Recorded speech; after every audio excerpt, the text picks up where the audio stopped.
Assalamualaikum warahmatullahi wabarakatuh teman-teman. Kali ini kita akan membahas gagal bayar pinjol ya.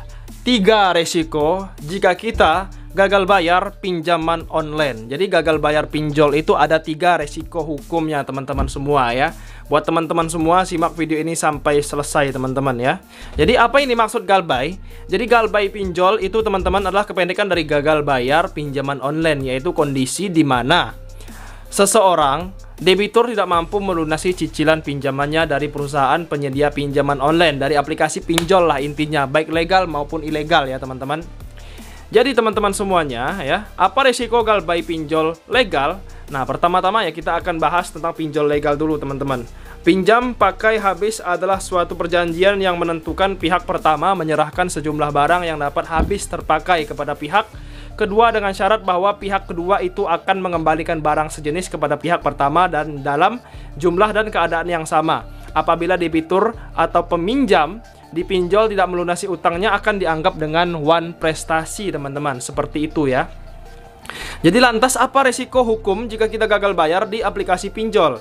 Nah, yang pertama teman-teman semua yaitu bunga dan denda pinjaman menjadi lebih besar ya. Bunga dan denda pinjaman menjadi lebih besar maksudnya gimana bang? Maksudnya seperti ini teman-teman. Karena tidak mampu melunasi pinjamannya, jadi peminjam atau debitur ini biasanya dikenakan denda atau bunga yang lebih besar ya. Meskipun dalam pinjol legal dilarang mengenakan predatory lending atau praktek pemberian pinjaman dengan syarat ketentuan bunga dan atau biaya-biaya yang tidak wajar bagi penerima pinjaman. Namun pinjol legal biasanya tetap menentukan bunga dan atau denda atas keterlambatan pembayaran yang dihitung per hari teman-teman, seperti itu ya. Jadi berdasarkan se-OJK 2023 terdapat ketentuan batas maksimum manfaat ekonomi yang diterapkan oleh penyelenggara pinjol, yaitu berupa imbal hasil termasuk bunga, margin bagi hasil, biaya administrasi ya, seperti itu teman-teman. Sekaligus denda keterlambatan. Untuk teman-teman yang gagal bayar ya biasanya ya pastinya bunga dan denda akan membesar teman-teman, seperti itu. Yang kedua, akan ditagih oleh tim debt collector lapangan. Jika teman-teman gagal bayar atau tidak berhasil melunasi hutang kalian di pinjol ya tentu akan ditagih oleh debt collector lapangan. Meski demikian dalam menagih hutang peminjam, penyelenggara pinjol terikat dengan peraturan perundang-undangan. Nggak sembarangan teman-teman ya, menagih menggunakan DC lapangan itu nggak sembarangan. Bisa terkena pidana kalau menggunakan kekerasan, apalagi menggunakan kekerasan fisik, seperti itu teman-teman ya. Jadi pada dasarnya penyelenggara pinjol itu dapat bekerja sama dengan pihak lain untuk menagih hutang dengan syarat pihak lain tersebut berbadan hukum ya, punya izin dari instansi yang berwenang, penagih hutang tersertifikasi dari lembaga sertifikasi profesi yang terdaftar di OJK. Jadi nggak sembarangan teman-teman DC lapangan itu bisa menagih kepada nasabah, kepada kalian ya yang gagal bayar.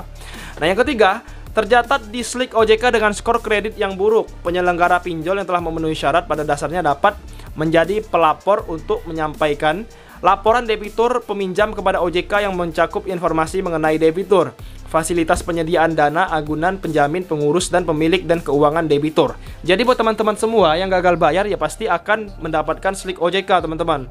Ya, karena di pinjol legal itu pasti mereka sudah bekerja sama dengan pihak OJK teman-teman, berbeda dengan pinjol ilegal ya.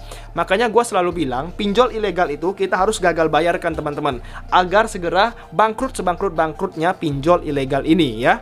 Yang mana pinjol ilegal ini sangat menyengsarakan masyarakat teman-teman ya, berbeda dengan pinjol legal.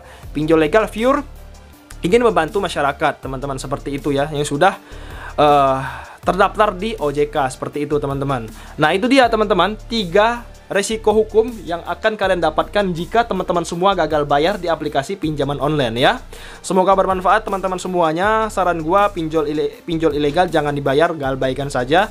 Pinjol legal, pinjol resmi ya wajib dibayar teman-teman, namanya hutang ya. Pinjol legal biasanya nggak terlalu besar bunga dan dendanya teman-teman, seperti itu. Terima kasih, see you.